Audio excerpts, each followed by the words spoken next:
Jadi perhatikan, Yesus mengatakan apa? Berdoalah. Sekarang mari kita lihat, emang ada kuasa apa di dalam doa? Bapak Ibu ingat, doa itu adalah hal pertama yang harus dilakukan oleh orang beriman. Namanya orang beriman itu adalah orang yang tahu punya koneksi dengan Allah. Maka kuasa apa ada dalam doa? Pertama, doa membuat Roh Kudus menuntun kita supaya kita lebih mendengarkan Tuhan daripada kekecewaan kita, daripada kejengkelan kita, daripada kemarahan kita. Jadi kalau Anda menghadapi anak Anda yang menjengkelkan, doa. Salam Maryam 3 kali masih marah, Rosario masih jengkel, jalan salib.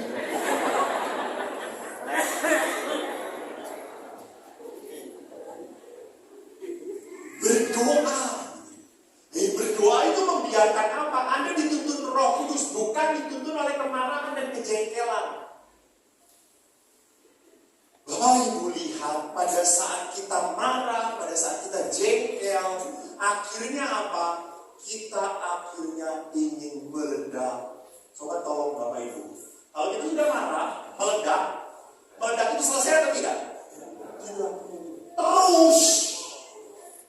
Supaya puas. Dan akhirnya apa?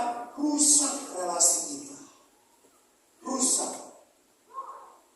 Maka yang kedua, doa itu apa? Supaya kita tidak berbuat di luar karakter kita.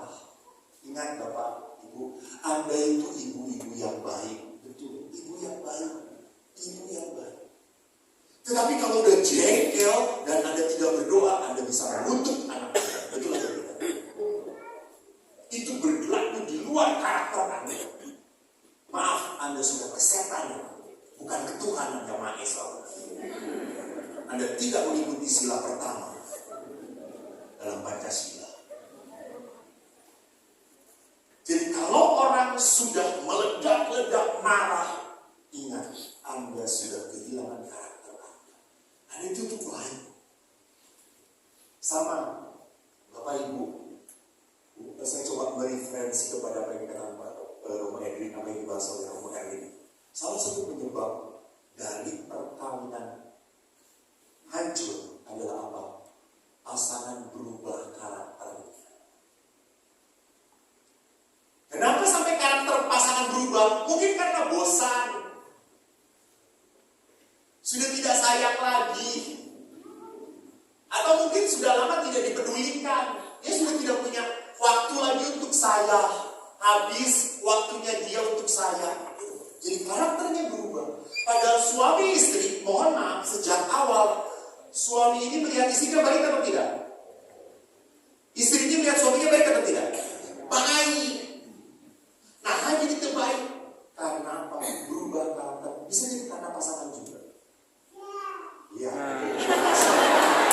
Anak kecil aja tahu. Masa Anda nggak ngerti? Boy.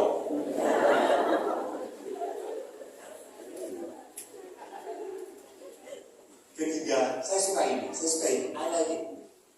Doa membuat kita membuka hati dan menutup mulut. Seringkali kita apa kalau sudah terluka, membuka mulut, menutup hati. Hati-hati. Kalau orang sudah menutup hati, orang sudah tidak mau peduli lagi. Sok we terserah. Mane arek kumaha oge terserah. Nah, itu orang sudah menutup hati. Orang sudah menutup hati. Jadi doa itu membuat kita supaya apa? Tidak sampai menutup hati pada orang yang Anda cintai.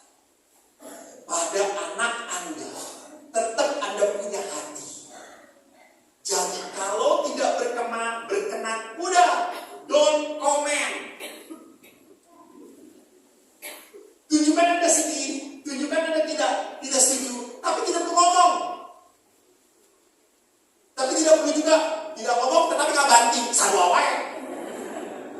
No. Tunjukkan Anda sedih, tunjukkan Anda berduka, tapi tidak perlu melukai.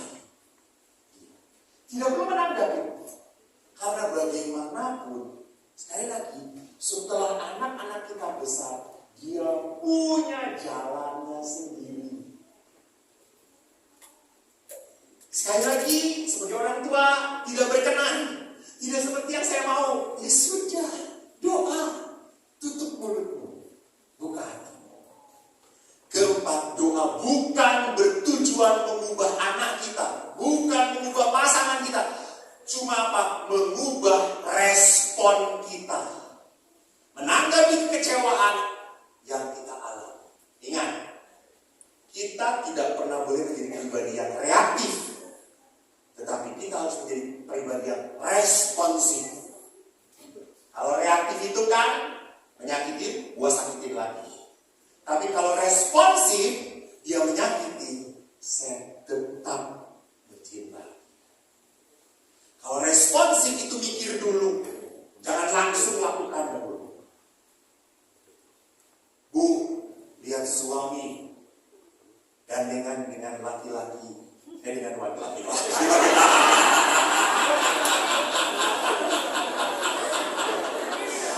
Ibaratnya didoakan oleh Bapak Paulus dong. Gitu. Sorry. Lihat suami berjalan dengan wanita lain.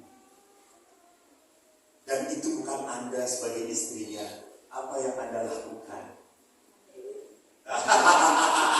Lihat ini reaktif, tampilin. Ini dari persekutuan doa karismatik. Tampilin. Kalau ditampilin rontok kumisnya. Saudaraku, bagaimana kita mau responsif? Tanya, kenapa kamu jalan dengan dia? Ada apa? Udah bosen dengan saya? Yuk kita bertiga jalan bareng. Mau ke? Mereka responsif. Karena itu berbohong-bohongan dari ajak saya. Lihat, itu responsif. Nggak reaktif. Yang kedua adalah apa? Pertama doa. Yang kedua apa? Seperti Yesus. Sewaktu melihat Petrus memutus telinganya Markus, Yesus berkata, sarungkan pedang. Bukankah aku harus minum cawan yang diberikan Bapa? Jadi apa Bapak Ibu? Walaupun anak Anda mengecewakan, walaupun pasangan Anda membuat menderita, telanlah penderitaan. Telan sebelum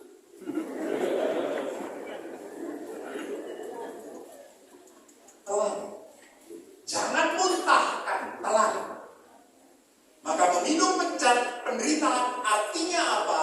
Yesus menyelamatkan kita lewat penderitaan. Jangan pernah lupa.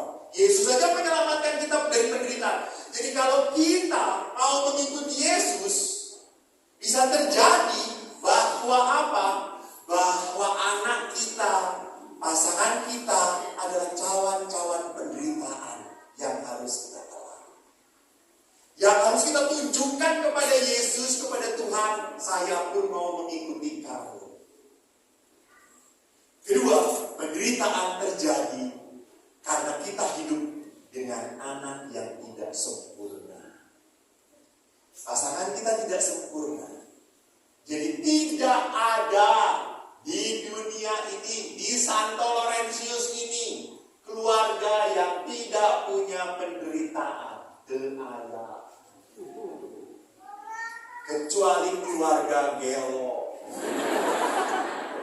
Dari Gelo mah pikiran perasaan. Selama ada normal, keluarga seperti apapun pasti punya salibnya sendiri, punya cawan-cawan penderitaannya sendiri, yang harus dipanggul, diterima.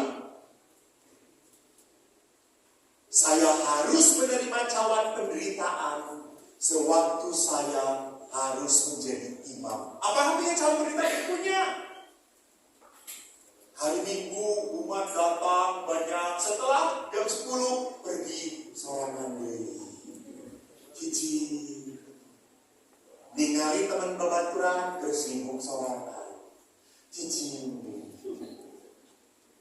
Saya pernah ditanya mana Gusti, Romo itu kalau di biara banyak berdoa atau melamun? Melamun.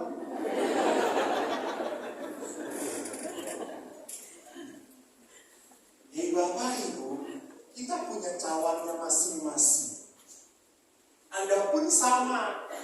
Kalau Anda sewaktu kecil, anak-anak Anda sudah banyak, sekarang tinggal berdua lagi, itu cawan penderitaan. Ya, cicing mereka.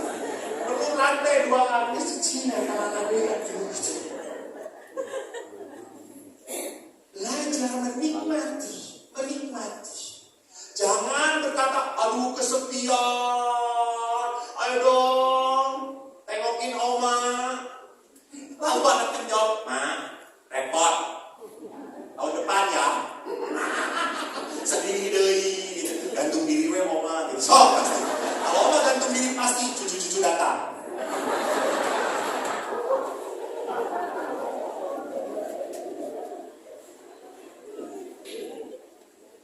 Ketiga, Bapak Ibu, jangan lupa, penderitaan masalah adalah bukan alasan untuk melarikan diri, justru alasan untuk mengundang Roh Kudus menguatkan kita.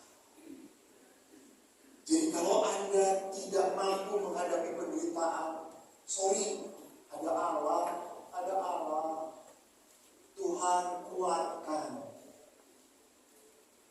Waktu Yesus pun disalib, dia pernah menderita, menangis, bercucuran. Tetapi apa yang terjadi? Dikuatkan. Saya pun butuh dikuatkan. Jadi bukan lari. Bapak Ibu ingat, di dalam buah-buah roh, saya baru melihat loh, kesetiaan dalam bahasa Inggris itu faithfulness. Lalu saya baca di Injil Vulgata, bahasa Latin, faithfulness itu bahasa Latinnya longanimitas. Longus, animus. Longus itu lama, animus itu jiwa. Rupanya ada terjemahan bahasa Inggris, kesetiaan itu long suffering. Jadi buah roh adalah apa? Membuat kita bertahan dalam penderitaan. Tapi sekali lagi, penderitaan yang punya makna ya, bukan penderitaan dibuat sendiri. Beda ya, kalau penderitaan dibuat sendiri. Jangan Allah, pastor saya mau marah, jangan Allah. Kan menderita bersama Yesus. Itu dibuat sendiri itu. Tidak ada marah itu sebuah penderitaan yang menyucikan kita. Tidak. Marah itu adalah dosa. Marah itu adalah Anda dicengkram oleh kuasa setan. Dan yang terakhir, mengapa harus minum penderitaan? Kebahagiaan tidak pernah tercapai tanpa penderitaan. Maka dalam bahasa Inggris, there's no crown without cross. Per aspera ad astra. Melalui hal-hal yang berat kita mencapai bintang. Jadi kalau kita bisa berdamai, merasakan penderitaan, maka apa yang terjadi? Kita belajar untuk apa? Kita belajar untuk mencapai kemuliaan. Tapi bagaimana kalau penderitaan itu tidak bisa tertahankan? Aduh, pastor guys capek, saya guys capek. Tidak bisa, udah gak tahan lagi, udah cerai aja. Atau saking gak tahannya, udahlah pastor tulis di kompas, dia bukan anak saya lagi. Seluruh perbuatan dia tanggung jawab bapaknya.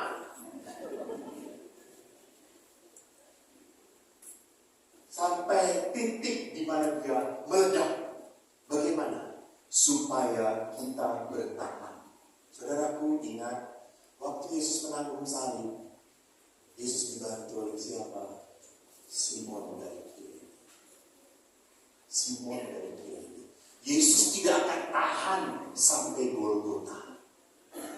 Maka kalau Anda sudah tidak tahan lagi, cari pertolongan.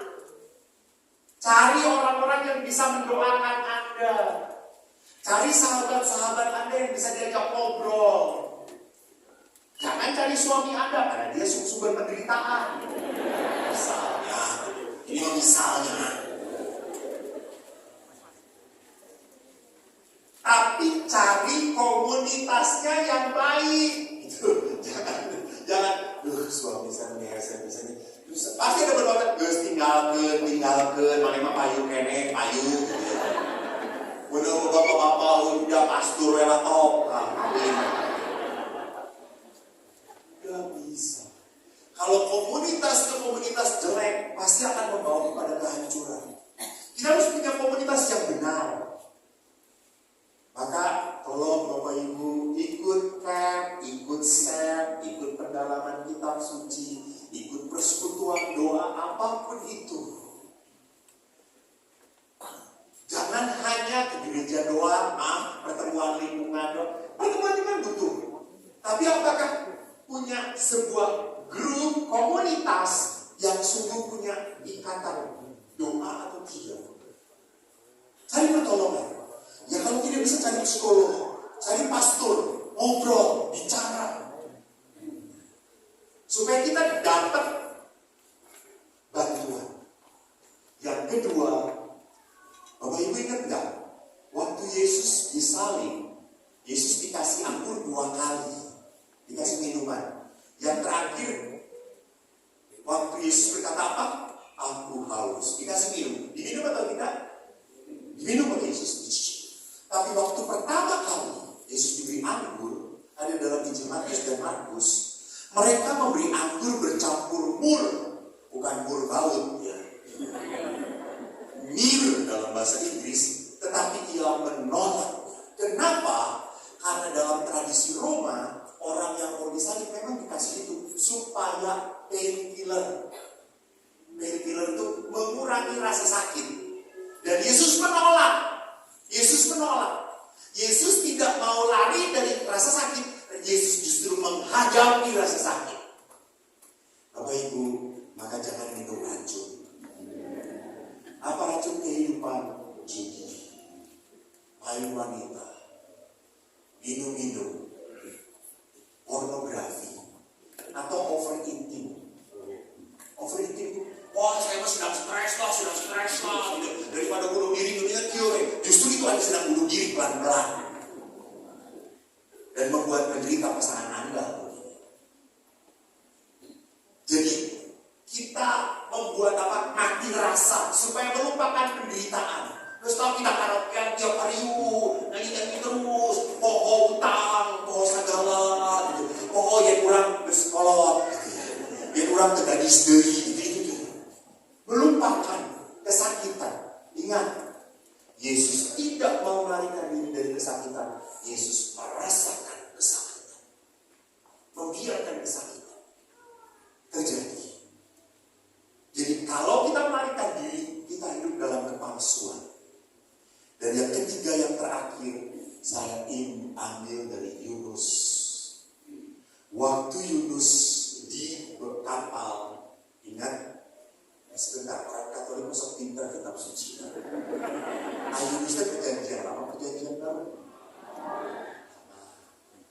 Yunus itu salah. Nabi suruh menobatkan bangsa mana? Bagus. Tapi Yunus pergi kemana? Coba ibu, kemana ibu? Ke Cicendo.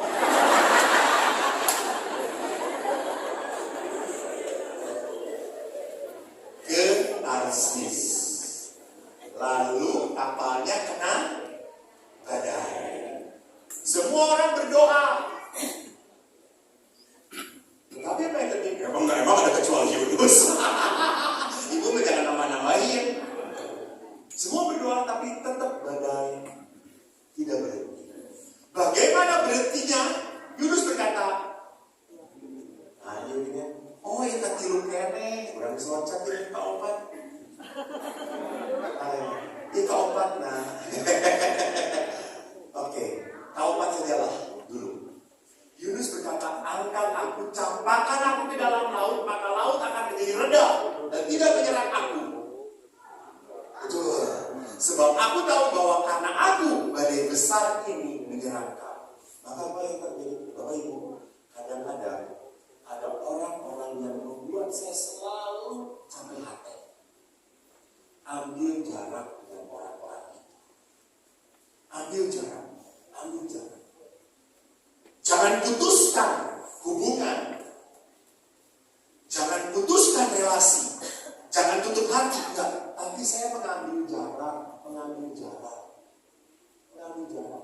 Tong lobat teuing kapanggih.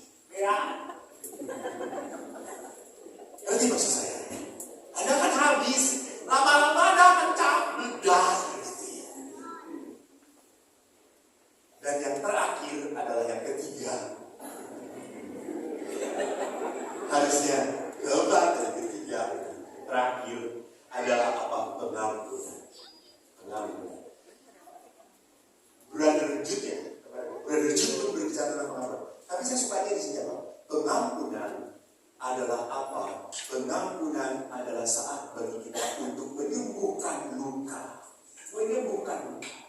Sakit hati hanya bisa dibereskan dengan apa? Pengampunan. Anda mau ditumpangi tangan oleh siapapun, gubrak berapa kali pun, kalau belum pengampunan, Anda tetap belum bisa sembuh. Kenapa kita mengampuni? Karena kita tidak mau dilukai oleh kekecewaan juga. Jadi pengampunan itu seperti disinfektan. Supaya kita kebal. Supaya kita tidak sakit. Maka saudara-saudariku yang terkasih, sekali lagi, apakah ada yang salah kalau anak kita pindah gereja? Saya tanya, ya Allah.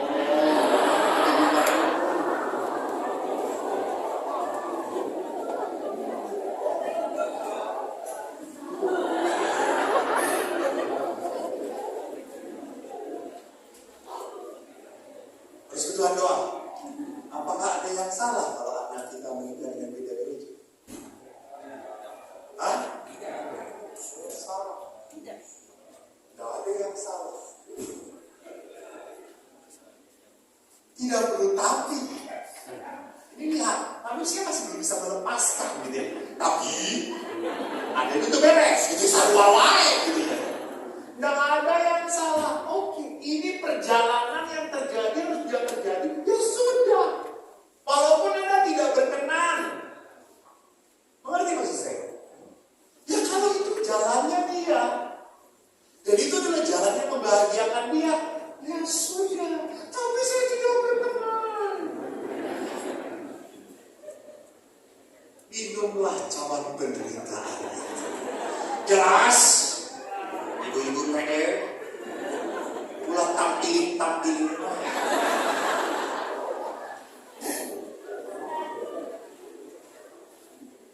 Adakah yang salah kalau anak kita pindah gereja? Kalau kita renungkan sejak kecil anak kita kurang dididik, kurang mendapatkan dasar yang benar, lalu sekarang dia pindah gereja dan dia jadi lebih baik. Jangan mengatakan saya salah, saya tidak layak Tuhan. Tuhan akan berkata emang. Soal ada awal. Bapak Ibu, sekali lagi Anda dipakai oleh Tuhan untuk membesarkan anak-anak, untuk membawa anak Anda kepada apa? Kepada kesuksesan, kemuliaan. Tetapi ingat, Anda bukan orang tua yang sempurna. Jadi kalau something wrong, it's okay. God still smile with you. And God still say to you, Papa, it's okay.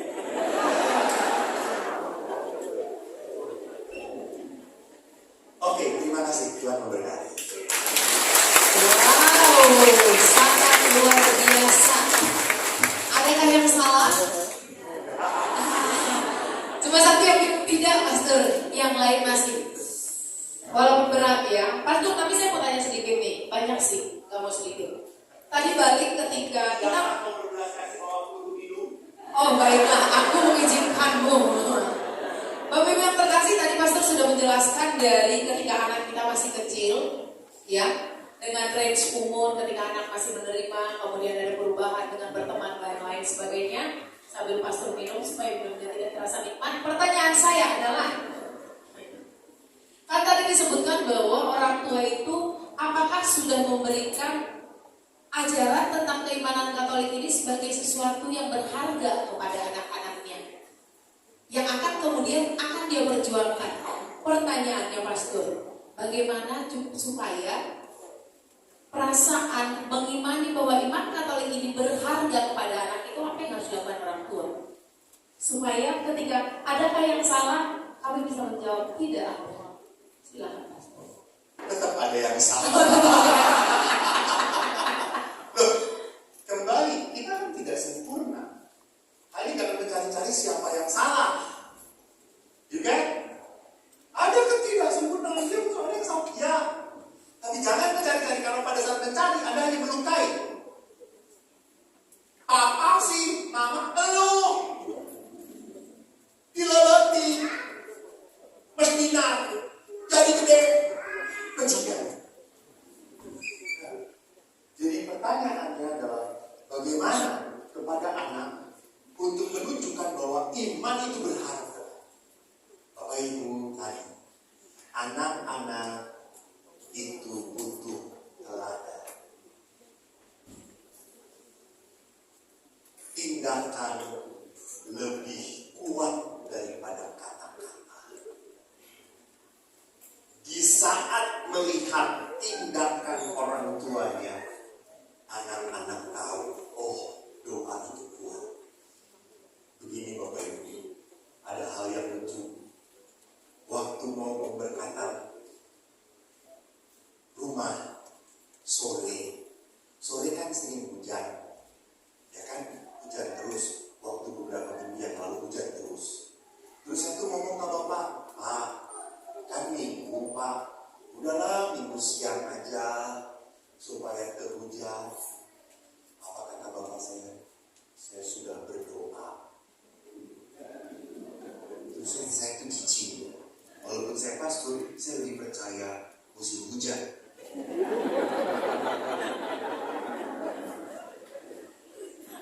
Itu rendahnya iman saya. Dan pas hari pemberkatan, saudaraku yang terkasih, di Kopo hujan besar, my hometown, no rain, because of my father's praying.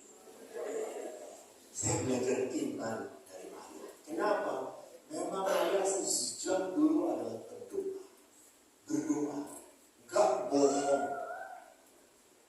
Dari situ saya melihat, oh, doa is number one. Karena ayah mempertidaknya, mengatakan, tidak, gini. Dia lakukan. Dan itu pun akhirnya, mohon maaf, seringkali saya pun, maaf, walaupun pastor, saya WA ayah, ya, tolong doakan. Enon kok, iya ya ibu minta doakan, bapak doakan. Aing kau dari pastor, bantuan. Kadang-kadang ayah saya kurang ajar. Terus, ya sudah saya doakan. Terus bapak mana stipendiumnya bagi gua.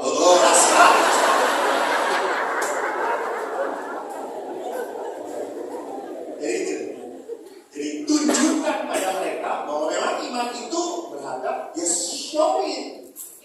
Menunjukkan teladan berarti ya. Oke. Kita masuk ke anak muda zaman now.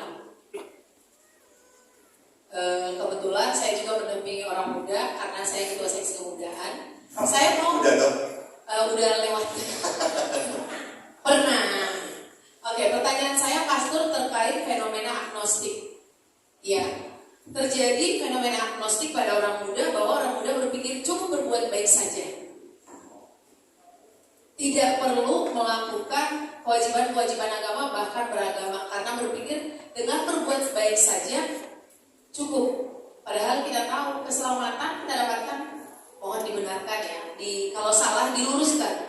Keselamatan kita dapatkan bukan karena perbuatan baik kita, tetapi karena kerahiman ilahi, kebaikan Tuhan yang akhirnya membuat kita termotivasi sebagai anaknya untuk berbuat baik. Bagaimana pastor fenomena yang saya terjadi? Terima kasih. Anda sudah menjawab itu tadi. Silakan disambung.